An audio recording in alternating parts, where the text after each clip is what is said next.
ห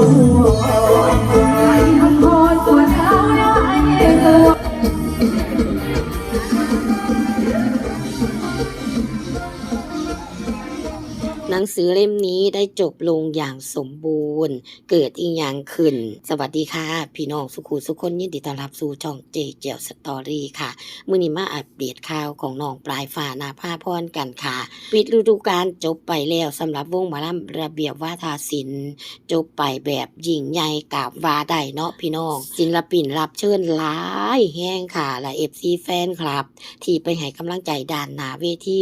ล้นหลามอีหลีค่ะตามที่แอดเองได้เข้าไปในกลุ่มปิดได้เข้าไปเห็นโอ้ยอ่อนซ่อนความหักของ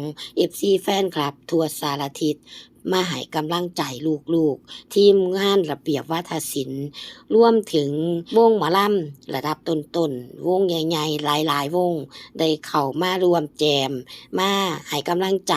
และก็มาขึ้นเวทีหมอลำระเบียบวาทศิลป์ในมือปิดฤดูกาลเอิ้นว่าอลังการงานสร้างเลยนะคะหลายๆคนได้มาขึ้นเวทีสร้างสีสันสร้างความสุขให้ FC แฟนคลับ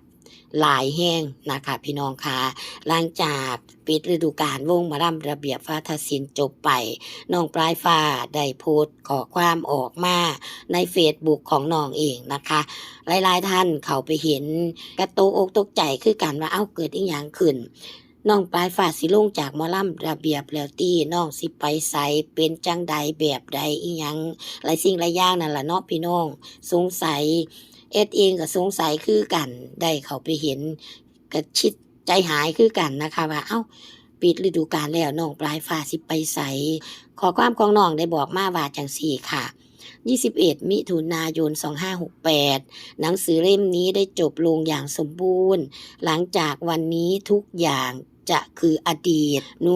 ขอบพระคุณระเบียบวาทศิลป์ที่มอบโอกาสให้หนูได้ขึ้นเวทีแห่งนี้ได้มาสร้างสรรค์ผลงานให้คนดูได้ชมขอบพระคุณพ่อพ่อเปียค่ะดีใจที่ในชีวิตหนึ่งได้มายืนบนเวทีอันทรงเกียรติแห่งนี้และน้องก็มีขอความต่อไปอีกว่าเก็บชื่อหนูเอาไว้เป็นความทรงจำนะคะและแอดกับมานางคิดอีหยังน้องคือเว้าแบบนี้พิมพ์แบบนี้แม่นบ่ค่ะแล้วน้องก็ลงท้ายด้วยว่าขอบพระคุณพ่อแม่ที่คอยเชียร์คอยสนับสนุนคอยติดตามมาตลอดแล้วก็มีสติกเกอร์อีโมจิวายพร้อมกับสติกเกอร์หัวใจสีแดง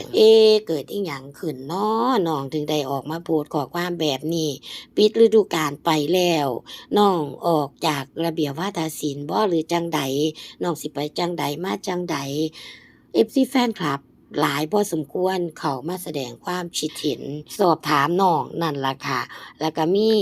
ขอความของเพื่อนศิลปินเข้ามาหลายคนเลยนะคะหนึ่งในนั้นก็เป็นน้องต้นน้ำที่มาอยู่วงหมอลำระเบียบวาทศิลป์ในระยะ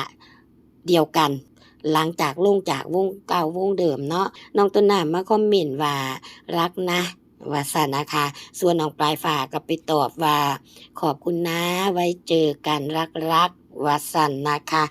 แล้วก็มี FC หลายๆท่านเข้ามาให้กำลังใจเนาะค่ะกำลังใจนะครับว่าซั่นนะคะแล้วก็มีน้องเบียร์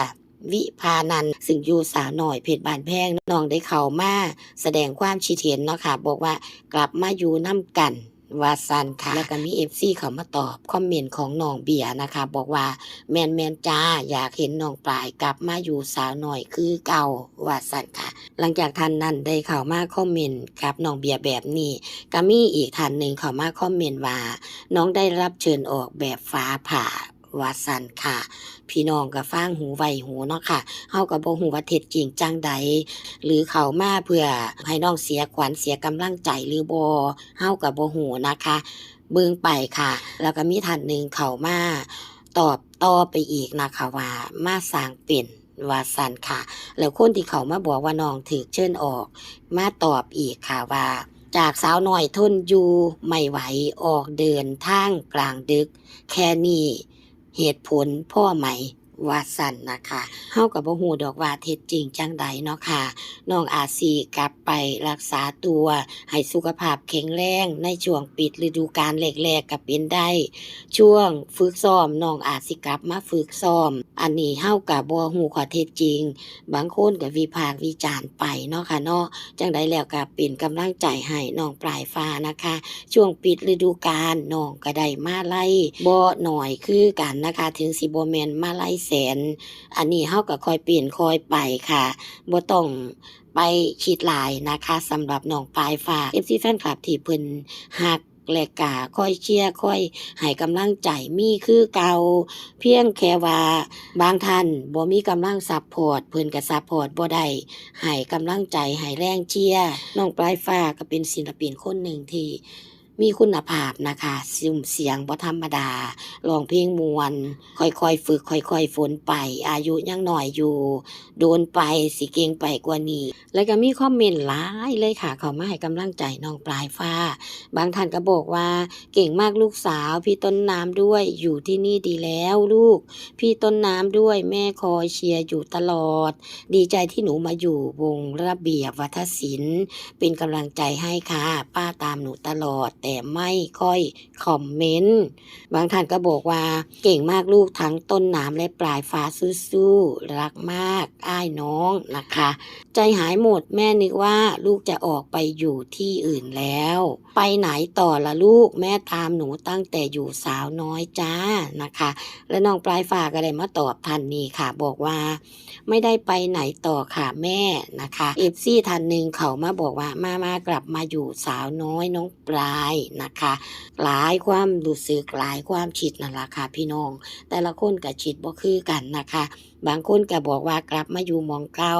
บางคนก็ให้กำลังใจให้สู้ต่อไปอันที่จริงหลังจากปิดฤดูกาลศิลปินมีการเปลี่ยนแปลงอยู่เรื่อยๆนะคะสำหรับวงการหมอลำเนาะลงจากวงนี้ไปขึ้นวงนั้นตามที่เฮาได้ติดตามนั่นล่ะค่ะแต่ FC แฟนคลับของศิลปินแต่ละคนบ่อยากให้คนที่เจ้าของฮักย้ายไปอยู่วงนี้ย้ายไปอยู่วงนั้นฮักวงนี้ก็อยากให้อยู่วงนี้อีหยังประมาณนี้นะคะบางเทื่อเฮาก็ต้องทำใจเนาะค่ะเพราะว่าเฮาบ่ได้เป็นตัวศิลปินนั้นๆเนาะพี่น้องเฮาบ่เข้าใจเพิ่นดอกค่ะว่าเป็นจั่งใดไปจั่งใดมาจั่งใดรอติดตามเบิ่งก็แล้วกันนะคะพี่น้องคะหลังจากนี้ไปน้องปลายฟ้าสิไปจั่งใดมาจั่งใด